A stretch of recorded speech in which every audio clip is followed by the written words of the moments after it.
Welcome to Echoes from the Arena. This is episode 22, the modern day Super Bowl. I'd like you to please pardon the dust over well, it's my right shoulder. I am trying to put some things together here whilst I'm still unpacking from my move. But we're going to talk about the modern day Super Bowl today. We are way late on our Super Bowl show, and pardon me, I'm going to have a Lindt chocolate truffle. But we did want to talk a little bit about the Super Bowl, but more importantly, what Super Bowls started big shifts in the league, I think is what we're really getting at. Yes, yes. So, Dad, while I'm chewing this, do you want to tell us about your thoughts on the Super Bowl that just happened, considering you It didn't just even watch happened. it? I didn't even watch it. I wasn't at the game, was not I wasn't at I was not interested in the game. I did keep an ear to the uh to sort of the my phone to check on the score periodically. But I'm an Olympic junkie, Hmm. especially the Winter Olympics. And since the Winter Olympics were also on, that's what I watched. So I apologize to all you Super Bowl aficionados, but what I have gleaned from the game, having not watched it, so I hope you can fill in the blanks there, Maddie. But I was not surprised. I just thought Seattle, a few times I saw them this year, they looked like the real deal, a complete team. I Yeah. um I saw the line was 4.5, and I liked that line because I was pretty sure that Seattle would win by at least a score, like a touchdown. Right, right. Yes. I do know it was a low scoring game until the fourth quarter when Seattle, what did Seattle score in the fourth quarter also, or did they have that large lead going into the fourth quarter? And then New England made it. Honestly, you're asking me questions about a game that I wasn't paying that much attention to. I would say New England made it a two-score game with maybe 7.5 minutes left, Okay, and Seattle went down and scored again. And then New England scored late. I don't even know what the final score was, but my thoughts are this. Both defenses looked really good in the first half. Um, Seattle's looked like they had no answers for it, and the Patriots really did a bend but don't break because they didn't give up any touchdowns. right. Excuse me. I am drinking Canada Dry. It's not booze. Um, and then in the second half, I feel like probably their time on the field caught up to them, and that's where we got. Well, that's where we got the final score. The floodgates finally opened. The Patriots didn't really score until the game was pretty much out of reach. I think it was a three-score game by then. Right. So, and I was very unimpressed with Drake May. And any Patriots fans out there, I don't care. He didn't look very good in a game that I don't know. I guess maybe not a lot of second-year quarterbacks would look that good. I think we're really going to find a lot more about him next year when they have to play a different schedule. Yeah, a little more formative. I've already checked the schedule. A little more formative this coming season. Hmm. But I agree with you. I agree with you. I think we saw the fact that Drake May did not look real good in the playoffs, and I guess some of that could be attributed to weather. But at the same time, you're playing better teams, Hmm. and maybe the real Drake May showed up in the playoffs, which means he's still on a learning curve. He's not the. I'm kind of surprised he was so close in the MVP Yeah, I don't know. I guess that selection. was just a function of the his team's record, I Yeah, think, and the fact yeah, that he limited turnovers. So I think he started to feel like he was more than a game manager, but he still is in kind of in game management mode. You have to Right, get out of that, but you have to get into that, I think, in order to get out of it. right, right. You have to learn how to manage a game, and then you can start to take your shots. But as Chris Collinsworth said, he's the best running quarterback in the NFL. So Okay, okay. That's Chris Collinsworth. that's Chris Collinsworth again. God, I love when he's on the telecast. He just adds so much insight. It's unbelievable. Anyway, so I think that's probably all the time that I want to give the Super Bowl this year. I like the halftime show. I didn't understand most of it, but I don't Right. care. I thought it was clever. Well, that's no issue because I listen to a lot of Italian music and I don't understand what they're saying either for the most part, but I That's enjoy right. it. So I Yeah. guess Well, I listened to a lot of Pearl Jam, there you go. and I can hardly tell what Eddie Vedder's That's right. saying, and I only know Exactly. now from 20 years of listening. That's Just like a right. language. Do you speak Vedder? So let's get on to the topic that we wanted to discuss.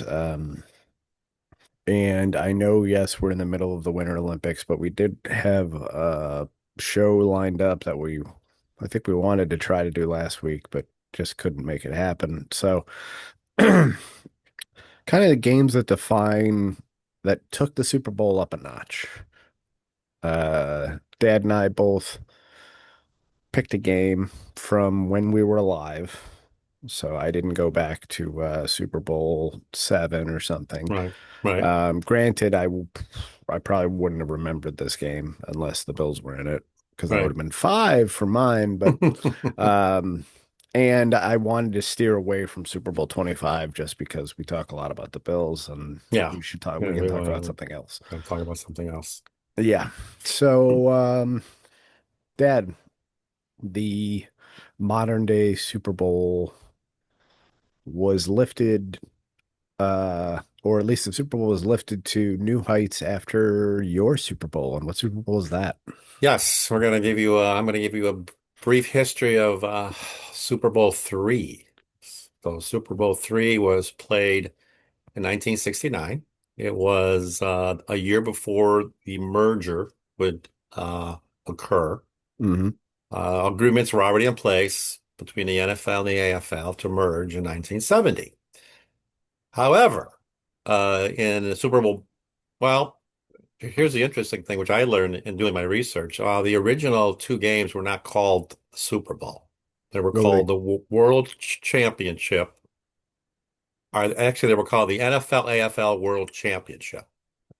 Yeah. And in those two games, the Green Bay Packers Won both of them. routed the Kansas City Chiefs Hmm. in LA in the Coliseum.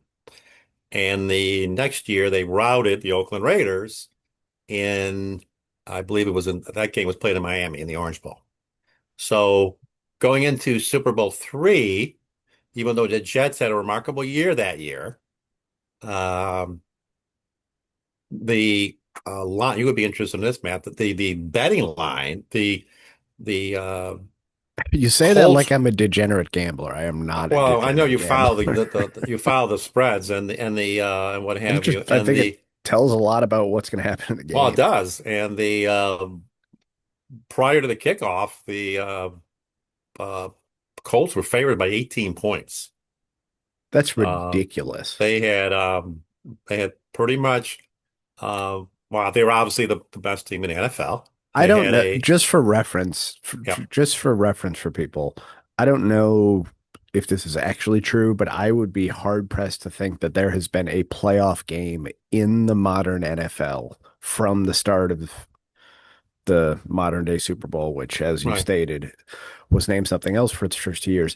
I right. don't think there's been one playoff game that had a spread that big since then, No, I don't or within the last literally 50 years. I don't Not think it was a game. I don't think there's about a game, playoff or regular season that has spread there's that been a there's large. been a couple that were pretty big. Uh, when you're talking about injuries and stuff, but that spread is outrageous. It was. And So, little to, why don't you talk a little bit about, and if you're about to launch into something else, feel free to overrule me on this. But I was going to say, talk a little bit about kind of like who the Colts are at this time, who the Jets are at this time, because the Jets have a celebrity quarterback. yes, they had the first, I would say, the first superstar quarterback, not just in the way he played. There were other obviously very good quarterbacks playing Don't pro look at football his at this career time. statistics because you'll wonder why he's in the NFL Hall of Fame. But Yes, I know his well, even this game, even and I know I'm jumping ahead, but even in this game, he won the MVP in this game, but he only threw for a shade over 200 yards. And I believe scores, it was a 16-7 final. Scores were um uh touchdowns were rushing touchdowns. hmm, So but just to backtrack, yeah, sorry. this was the first uh Stop getting up on the mic like that, too. game that the moniker Super Bowl was used, which was interesting. Which came from the idea, which the gentleman who coined it got the idea from the Super Bowl, Right, ball right. that bounces really Hmm. high when you throw Yep, it. yep. So the game was played in Miami at the Look Orange it Bowl. up if you don't believe me. I believe you. The I'm talking to listeners. the game was played in Miami. Hmm. Joe Namath, as he was officially known, Joe Willie. He was a gunslinger. So He was we didn't know him by his other nickname yet, we did not. We did but not. that's because of this game. Yes, that's because of this Mm, game. interesting. He was obviously one of a kind in a day where pretty much everybody, not pretty much everybody in the league wore the black Rydell football cleat. Joe Willie wore white shoes, and it was just he would wear. There was a game. He had I'm a not sure if it fur was coat before on the this game. sideline. Yes, the fur coat on the sideline when he was hurt. Unfortunately, he was hurt quite a bit because he had very bad knees. He had the same curse that Mickey Mantle had, bad Mm, knees before the age of the arthroscope.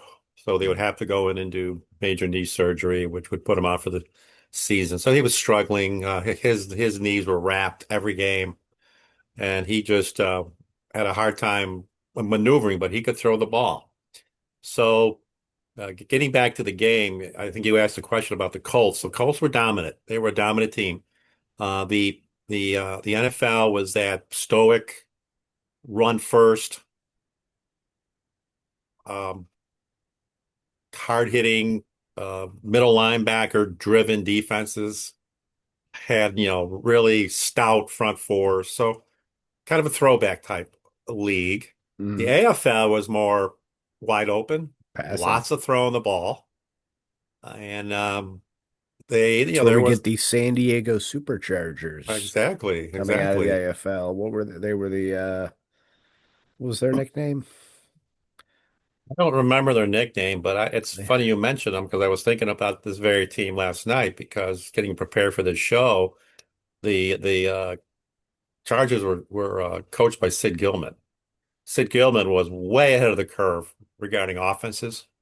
hmm, Sid Gilman would be somewhat at home right now with what's going on in the NFL as far as the spread offenses and what have you. he wanted to sling it. He wanted to sling it. He had two interesting, wideouts, uh, lots of passing.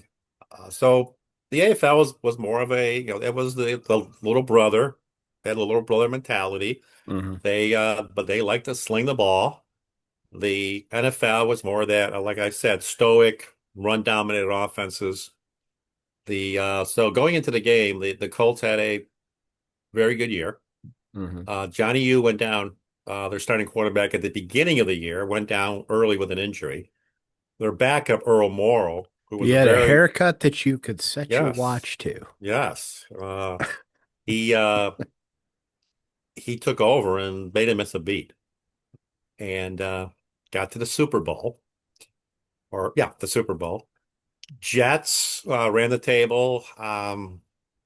Ironically, one little side note. I know we're trying to stay away from the Bills, but Huh, I think the there we Bills, go. I think that year the Bills won one game, Mm. and that game was against the Jets in Buffalo, where they intercepted Joe Willie like four times. After they had been in the AFC Championship game 2 years prior, Yeah, 2 years prior. So they their lost to fortunes the fell off the Chiefs. table. Yeah. And but anyway, Joe, who was a talker, he basically told reporters in Miami that at poolside that n- not only were the Jets going to win the game, but he's guaranteeing they're going to win the game. So Mhm. that got a lot of people raising their eyebrows. That's cannon. That's cannon fodder It is. It is. for the dartboard for yeah. So the game was the game was a study, and I think this is one of the reasons the game was well for a few reasons. I guess the first reason would be that game and the final score gave immediate legitimacy to the AFL Because they that they won by could more play than a with score. and beat NFL teams. Yeah. Uh, Colts did not look good. They didn't look good because the uh, Jets um, offense was impeccable that day. They had two very good running backs, Emerson Boozer and Matt Excuse me. Snell, Hmm. and they pounded the ball. They had two really good receivers, Don Maynard and George Howard Jr. And it was time of possession, basically. I mean, the Jets kept the ball away from the Colts. They just, they long drives, punching in touchdowns, really good defense. They had a really good front four. Matter of fact, one of their stars, I just want to because he played at a Buffalo school, Jerry Philbin, who played for UB, and he's in the Football Hall of Fame. He was a star on that team. So they just had a really good game plan, and they kind of did what I don't know if you remember. I know you were young at the time, but Marv Levy always said his axiom as far as winning football games in the NFL was to run the ball, Hmm. stop the run, Yep. play great special teams. Mm. And the Jets did all those things on that day.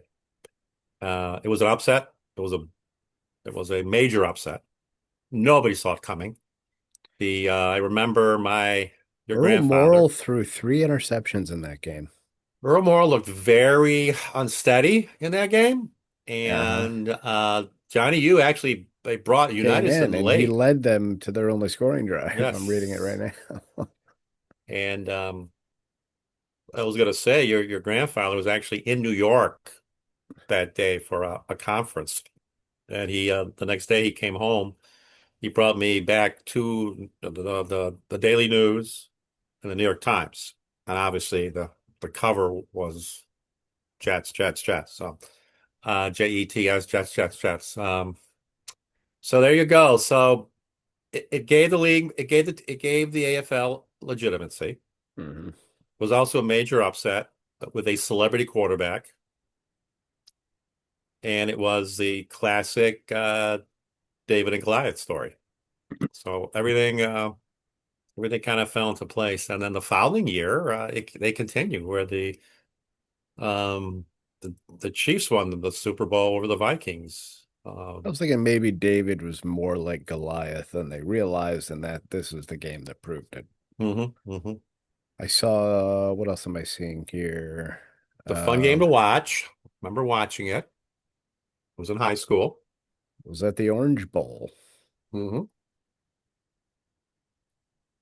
Namath completed 17 to 28 passes for 206 yards. Zero touchdowns, won the MVP, but zero interceptions, zero Right, turnovers. right. Probably most importantly, Matt Snell scored the first touchdown and rushed for 121 yards. And that rushing attack, that kind of What rushing was attack their will what was keep their what was their keep it. yardage? What was their rushing yardage as a Uh, team? I don't have Was it on that. there? Hmm. I don't. But yeah, they had a very good O line. Hmm. They they Oh, were so from then on, Joe Namath is Broadway Joe. yes, Broadway Joe. Now he's Broadway Joe because he's got a ring. Yes, yes. So he was he came into the league from Alabama. He was the first quarterback to sign for some big dollars. I think he got a $400,000 signing bonus, which was unheard of in those days. Hmm. So he was definitely the king of New York for a bit. So that's Super Bowl three. So I'm making the argument that the that Super Bowl really, since it gave legitimacy to the AFL, that kind of propelled this game into the national spotlight more than in the past. Now your game might be um, a better example of the Super Bowl. So we're going to talk about your game next, which is Super Bowl. What was it now? 23. 23. Super Bowl Okay. 23. Denver versus No, no, no. This is the not Denver. Niners. No, that was Super Bowl 24. This Oh, is okay. Super Bowl 23. This is the San Francisco 49ers Oh, of oh, the yeah, that's right. NFC That's right. playing the Cincinnati Bengals of the AFC with Boomer Esiason as the league MVP that year, by the Okay. way. Right, right. Seems weird I know. to me. But anyway, few pieces of information that I did find out when I was doing some research. Um, this was the first Super Bowl, and I find this hard to believe, but I did go back through it and looked it up. Super Bowl 23 was the first Super Bowl in which the game was tied at the half. Hmm. Interesting. Now I know we've had our fair share of blowouts, but Yes, there's also yes. been like a lot of not blowouts, and I just found it hard to believe that that was um that was That's true. quite a few games into this. That's a Yeah, lot of games into the Super Bowl, and to not have a tie to at, not have at a the tie at half. half. Yeah.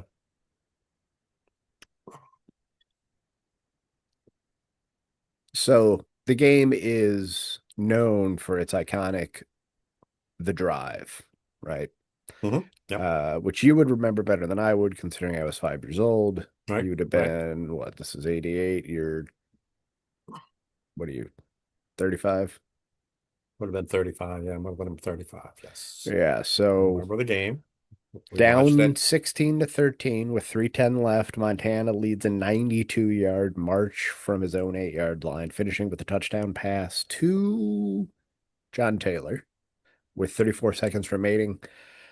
Widely considered one of the greatest clutch drives ever, and it would be really hard to argue, I think, with that. Considering the amount of time that was still left on the clock, you don't want to score too early, but then you go and you score the touchdown. You don't tie the game up with a stupid field goal, and you leave them only, you know, by the time the kickoff is returned, if it's returned, 30 seconds. Yeah. Yeah. Let me ask you this, because I think we talked about this And they earlier, would but have needed to score a touchdown to win then. So okay. This was not the year that Montana engineered that famous drive to beat the Cowboys. Is it in the championship game? you're talking about the catch. The catch with Dwight Clark. That's 1981, I think. Okay, so that's okay. That's So several years that's before. several years earlier. Okay. I think that's like when Montana's almost, Because Joe I don't did know if he's a a rookie. I think he might have been a second year he was player. young. He was young. That was his first. I think that catch, the catch was what put Montana on the map as being a great quarterback. Because he did the same thing in that game. He engineered that drive that allowed them to win because Dallas had Why control of that think, game. I think, why do we call it? It's that's what makes him a great quarterback is, uh, well, I'd be like, I'm the tight end and I'm the one who made the catch. That's right. Uh, But yeah, he I'm sorry, 82. It was January 82. The okay. Dwight Clark, 1980. Well, it was the 81 NFC Championship game played in 1982. So I was kind of Okay. right. Okay. 58 seconds left in that game. 3rd and 3 from the Dallas six. The play called was a sprint right option. Hmm. According to team accounts, Bill Walsh called the now famous sprint right option. Clark later said he usually wasn't the primary target on that play. It was designed for Freddie Solomon, but on the snap, Solomon slipped, giving Clark his Okay. moment. Montana and Clark both recalled that they rarely completed this throw in practice. There you go. There you go. I kind of know the play, and that's not a guy you're looking for, especially, along the back end edge of the Right, end right. zone like that. It's almost like he was throwing it away. It looked like he was. It was Maybe he was, he because was. remember there were times I've seen Josh throw a touchdown, and I'm kind of sure he was throwing it Well, what away. was the situation? Was they how many points were they behind the Niners? Uh, Did they have to score a touchdown or with a field goal? I Uh, don't know. It was 3rd and 3 so I don't know. on the Maybe he six. was. There was 58 seconds left. Maybe he felt that would put it up No, they there, were down. They were down six. so they had to score a touchdown. So I don't know if he was thrown away or he was putting it in a spot where only Joy Clark was going to get it or it was going to be incomplete, I and mean, then, if then I they was had throwing it fourth away down. and my guy caught it, I'd be like, I was throwing it to the only place I Yeah. knew my guy could get it. Um,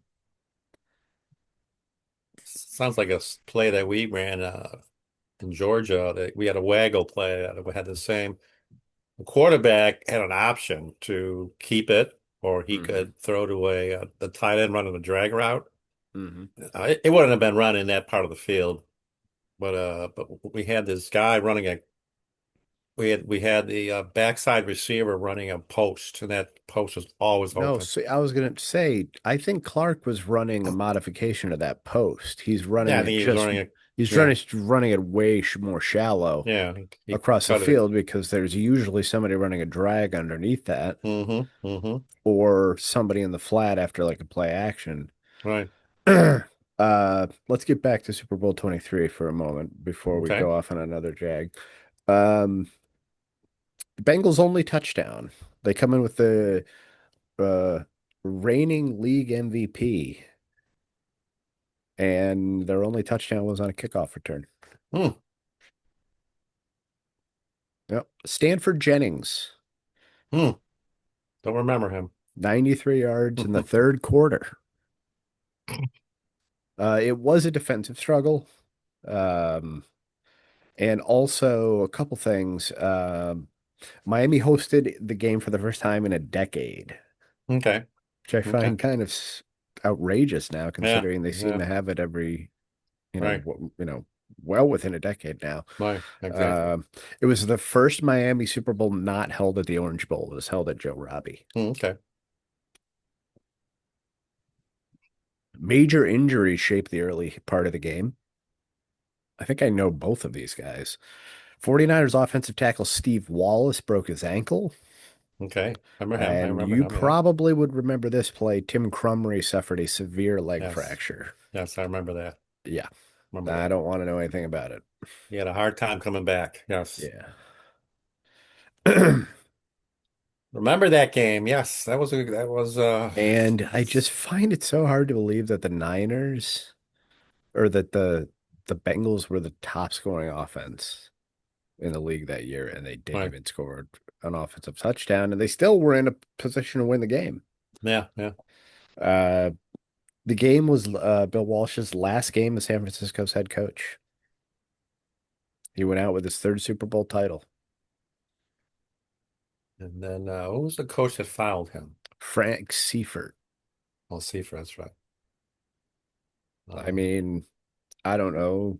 That's a piece of information. It'll never make me any money. I think he was on the staff. He was on his staff. Um, Um, and what year was that game at?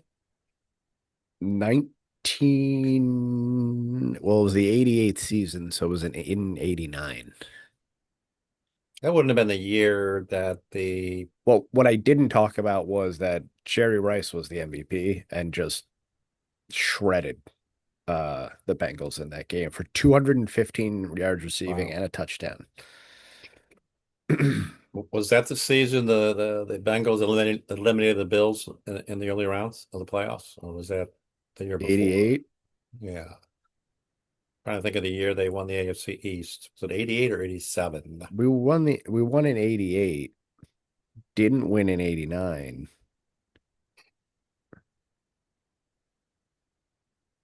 Because I remember What year we had was the drop against Cleveland? yeah, that would have Wasn't been a that year or two before we went to our first Super Bowl. I feel like that had to be the year before because why do I remember it? And we must have played Cincinnati after this in the playoffs because I remember when we hit the store, we had the Cincinnati newspaper was in the store and interviewing me. Oh, So interesting. Cincinnati was here, but I don't know if it was a championship game or if it was a playoff game. I don't remember. This was But a rematch of Super Bowl, what is it, 16? Also won by the Niners. mhm, mhm. So the Bengals have been good for a while then. Yeah, yeah, yeah. The Bengals were the Bengals were the class of the AFC for a few seasons there with Boomer, and then we went through the Icky Shuffle days, Icky Woods, Yeah, I remember and that.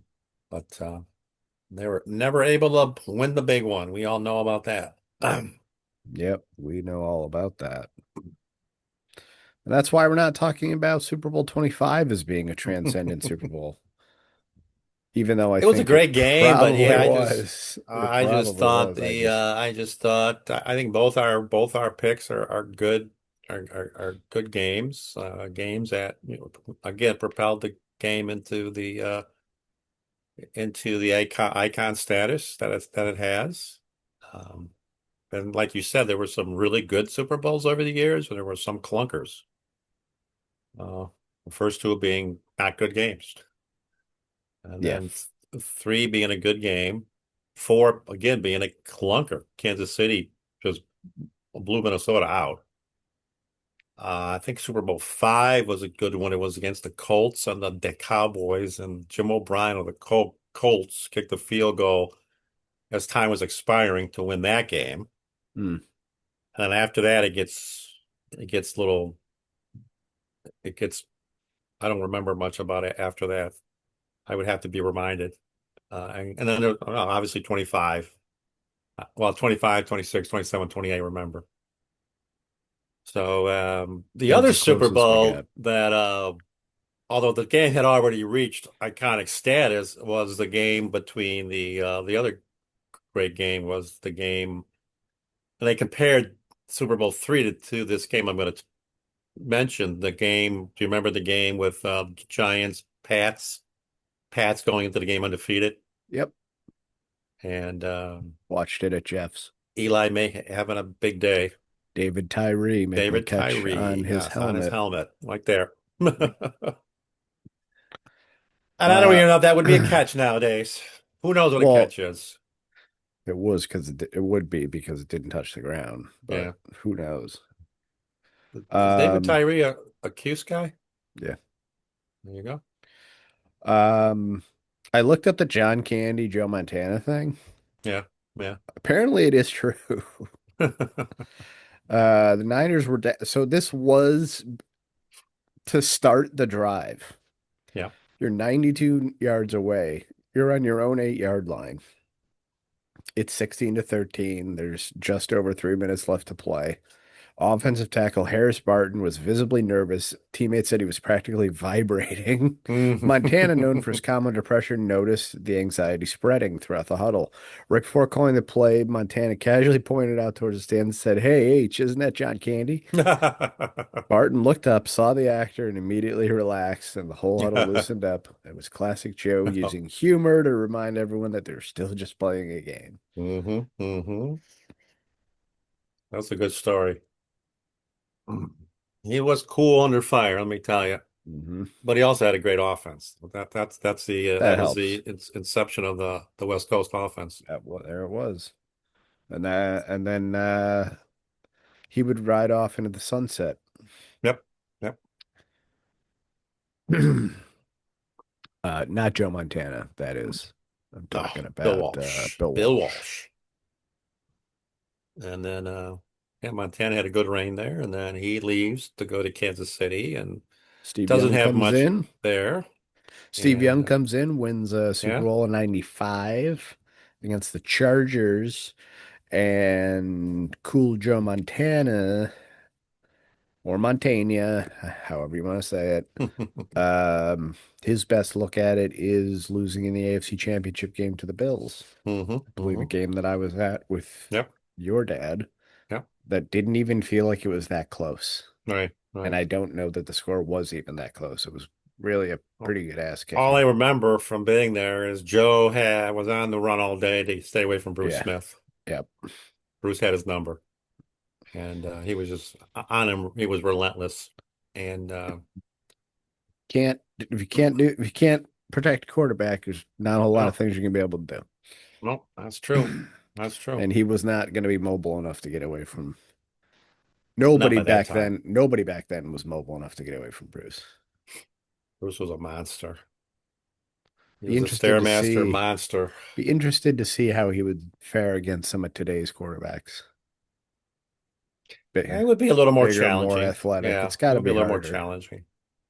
I mean, Yeah, but Dad, could you imagine what Miles Garrett would do oh, in I like know. 1985? He was at the Olympics, Miles Garrett. Yeah, I saw his Chloe Because Kim is his girlfriend, I as I think. kept saying, I kept looking at the TV and said, "That's Miles Garrett. Yeah. Who is that guy? It's Miles Garrett." And then I saw that, yeah, him and Chloe Kim were together. So I said, okay, big dude, the big dude. Yeah, no doubt about it. Big compared to big guys. Mm-hmm. No, I was going to say because you mentioned the how would Bruce fare today? So Bruce, it would be a challenge because what's Josh is what 20 pounds, 30 pounds lighter than Bruce was. I think Bruce was around 270. Josh is about what 230, 240. So wouldn't be as He easy. still had that quickness though. Oh, Bruce had a lot, That jump he could get.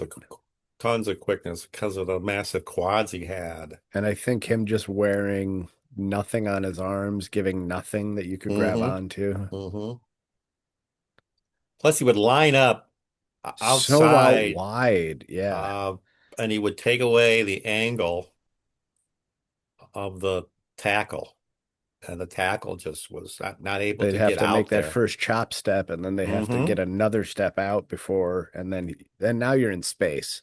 You're in So space, now you're right? in trouble. And he could go either way. He could go inside of you. He could still go outside of you. So he Uh, just had two of. And He just you he was know, a matchup nightmare. he wasn't yes, he was an all pro for several years. And part of that was because he also could stop the run. He Like could, yes. he could line up way outside and still grab the running back with his left arm if he's coming off the right side, on the left tackle, and he's really lined up out wide in a 3-point stance and really putting that tackle on an island. Well, if they decide to run something underneath that, he's still able to get down there because he Right, could right. shed blockers like crazy because his arms are just like legs.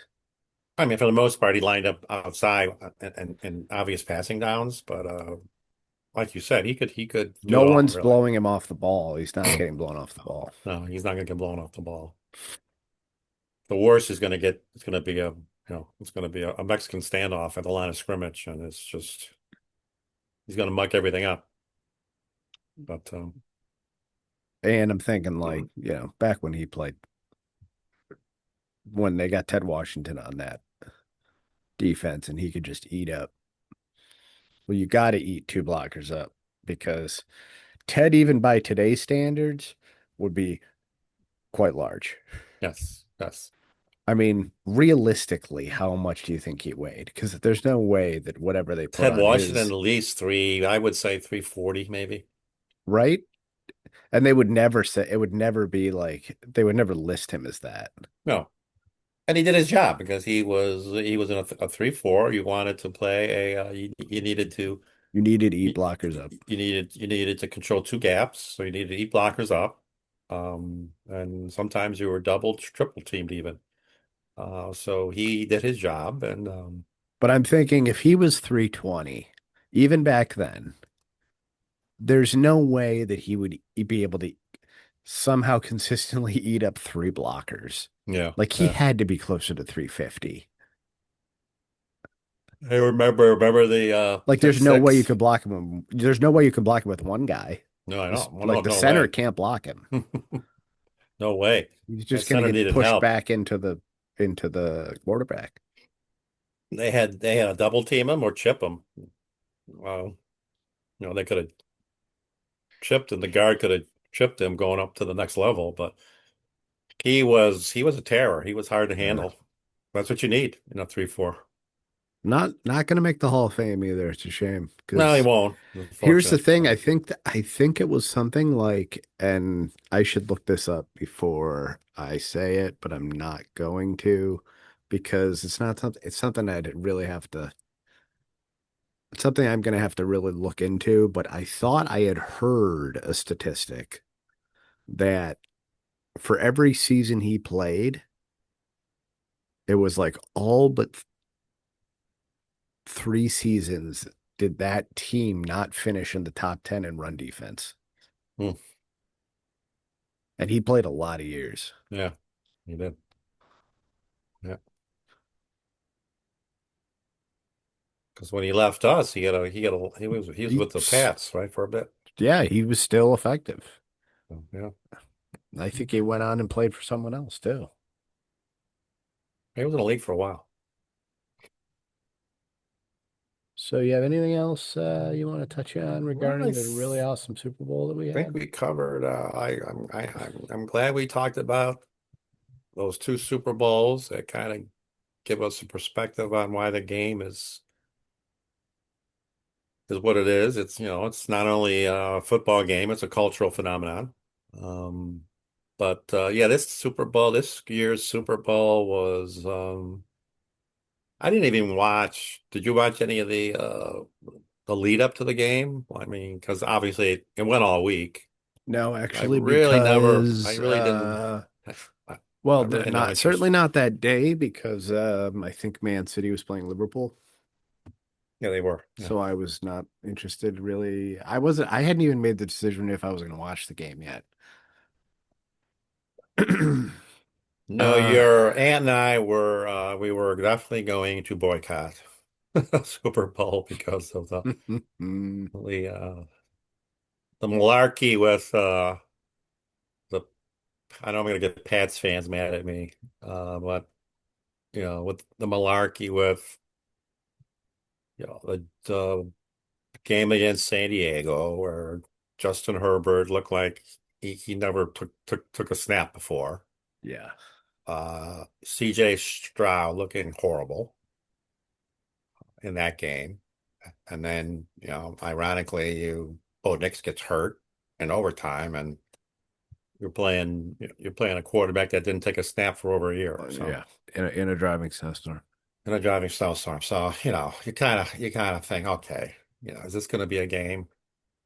And I I think just what you don't said, it really wasn't. know. I just don't know that. I don't know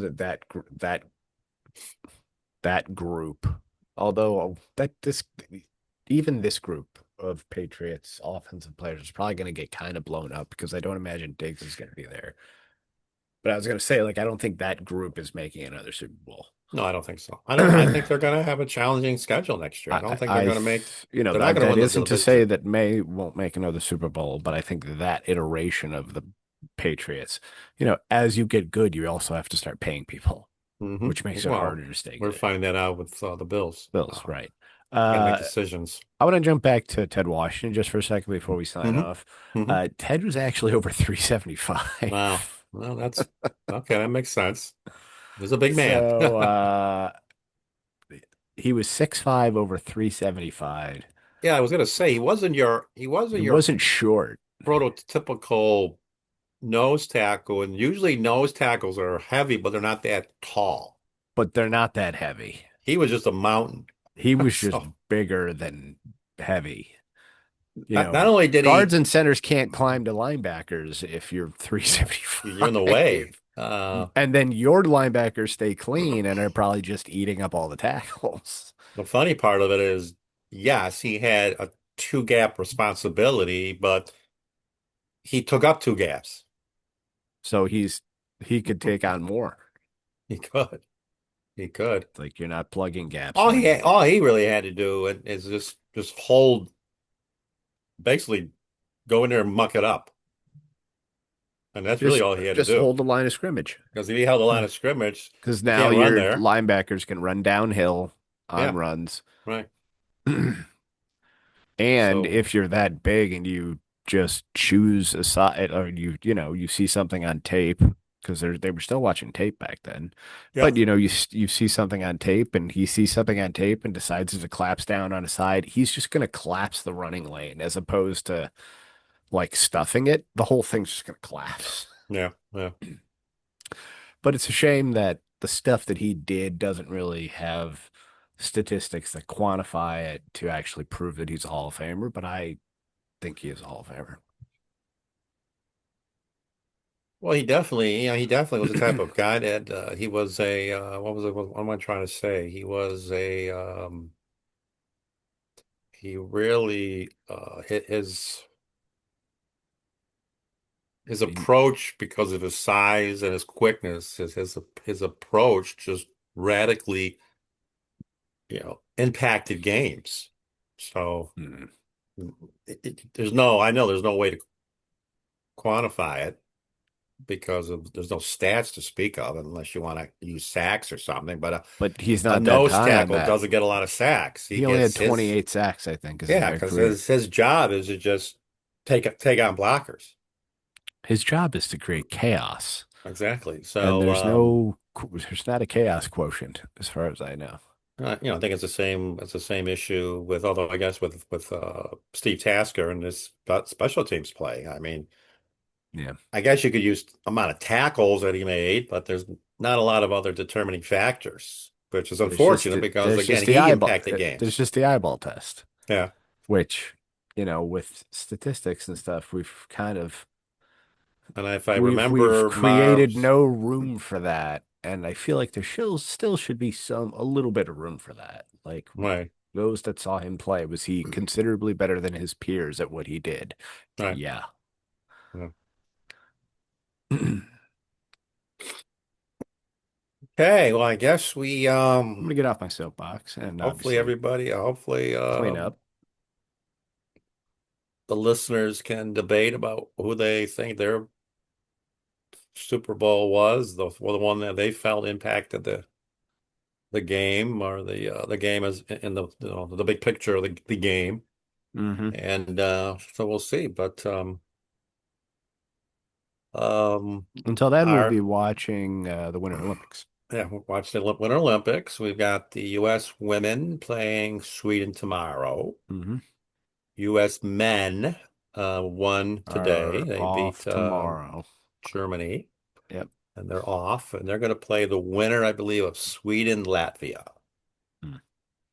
And the medal count is the U.S. is inching up. They're at third place right now, five I golds. think they've been there for a little while. Well, I think Norway they were there and yesterday Italy. now. Yeah. Norway and Italy are up Um, there. Oh, hold on. Before we sign off, did you see the freaking Norwegian uh, cross country skier? yes, Did you yes. see him motor up the hill and crush Hmm. those guys? Like Hmm. it was at the beginning of the Olympics, but that Yes. is one of the most impressive things I've seen, where he Um, decided to take a part of the course that was probably mentally challenging for all involved, and he was going to use that time in which he was going to crush his competitors. is he the one? Is it like Claybo or something? Yeah, Is that yeah, him? And uh-huh. he was on again. He was running. He was in Yeah, the. he's run He three had a golds relay now. today, Yeah, he's got cross three country. more. He's got three more Uh, events. I know one thing I've learned watching the cross country skiing is it's got to be ultra taxing because these people are just totally dished when they're They done. collapse. They just collapse. They're like passed out at the line. They're Yeah. just they can't get up. I watched the It's biathlon last night. what is the biathlon? Who won Yeah. that? I don't know. I didn't watch the whole thing, but I had it on for a while. Hmm. I I pretty much had it on. Scandinavian countries pretty much rule that one. Well, with cross country and I think the Finns just won women's ski jumping Mhm. too. So Scandinavians are good with the Nordic sports like Yeah. the ski jumping and the cross country and the biathlon. But so next show, Matt, are we going to do are we going to go to the Premier League and talk about the I think we Invincibles might go and on our talk next about the show? Invincibles if we can find a time that works. Otherwise, That would be next week. Can that we would do be it? Yeah, otherwise it'll be a secret show that nobody, not even we know about. that's right. That's right. All right. I would like to, I would like to fit in somewhere, somehow. If we are, if again, it's a scheduling thing for the Invincible show. Yeah. So because we have another person that will be on, Hmm. and I was thinking something, regarding the Olympics, the Winter Olympics, Right. but not the 1980 hockey team. That's been No, we done. don't need to talk about That's Miracle. been done a lot. We don't need to talk about that. But something something other than But the that. So issue we'll is see. we only got a week before the I got a Olympics week are because over it's now. going to be Just 2 over weeks. the next Sunday, I think. Yeah. Week from today will be the closing ceremonies, and then move on to the summer in LA, and then the next winter is going to be in France in the Alps. That'll be neat. I Any, find it hard to believe that the skiing would be much gnarlier than the skiing that I've seen here. it's crazy. It's crazy. I love the what was it? The Super G. The Hmm. women, uh, they were like on the edge. The whole friggin' They were like time. on the edge. It was either I'm gonna win this thing, or I'm Or gonna crash. I'm gonna crash out horribly. Because I love that. It's just it's such an edge. So you got to do that. You got to do that in No, these competitions. I don't have that gene, so Now you got to be a I little, can't. you got to be a little Yeah, out there. You got to be a yeah. little out there because you're Uh, launching yourself at 80 plus miles an hour uh, down the side of a hill. with no crash cage. It's just you and That's right.